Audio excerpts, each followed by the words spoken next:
بسم اللہ الرحمن الرحیم۔ تصور نبوت کے حوالے سے جس غلط فہمی کا آج تذکرہ کریں گے اور کوشش کریں گے کہ اس سے جو ابہام ہے وہ دور ہو، وہ یہ تصور ہے جو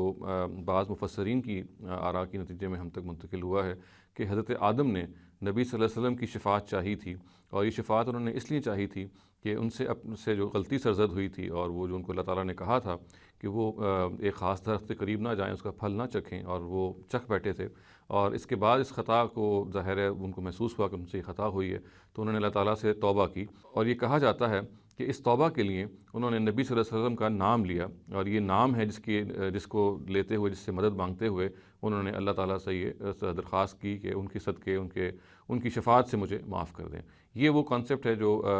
بیان کیا جاتا ہے۔ دیکھیے، اس کو سمجھنے کے لیے سب سے پہلے تو یہ ضروری ہے کہ ہم خود قرآن مجید کے الفاظ پہ غور کریں۔ قرآن یہ کہتا ہے سورہ بقرہ میں فَتَلَقَّىٰ آدَمُ مِن رَبِّهِ کلمات، یعنی اللہ تعالیٰ نے سے انہوں نے کچھ کلمات ہیں جو پا لیے۔ جب ان سے یہ خطا سرزد ہوئی تو ظاہر ہے ان کو ندامت ہوئی، ان کو پشیمانی ہوئی، تو خود اللہ تعالیٰ نے کچھ کلمات ہیں جو القاء کر دیے۔ جو مفسرین ہیں ان سے خاص طور سے جو تبری ہیں، انہوں نے ایک رائے کا ذکر کیا ہے کہ یہ جو کلمات ہیں اس سے مراد اصل میں یہ تھا کہ نبی صلی اللہ علیہ وسلم کا نام آپ نے اللہ تعالیٰ کے تخت پہ لکھا ہوا دیکھا تھا حضرت آدم نے، اور پھر اس نام کے ذریعے سے انہوں نے اللہ تعالیٰ سے معافی کہا تھا کہ مجھے معاف کر دیں، اور شفاعت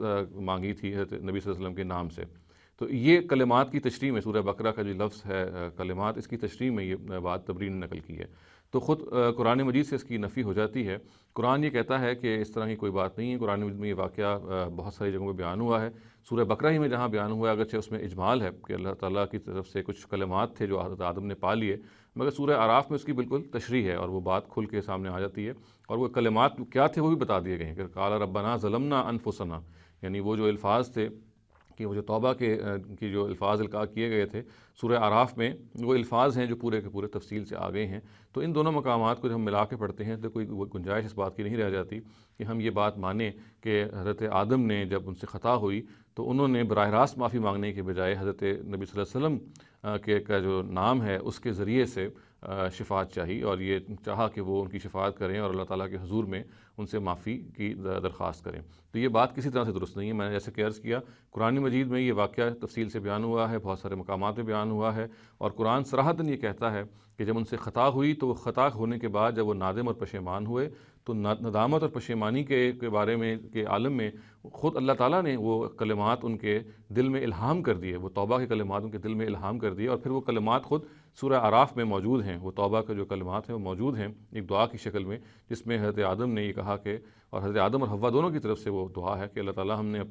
اپنی جانوں پہ ظلم کیا، ہمیں معاف کر دے۔ تو وہ تفصیل سے موجود ہے۔ اس کی موجودگی میں یہ ایک شاذ رائے جو تبری نے اپنی تفسیر میں بیان کر دی ہے، اس کو کسی صورت میں مانا نہیں جا سکتا۔ اقول قولی ھذا استغفر اللہ لی ولکم ولسائر المسلمین والمسلمات۔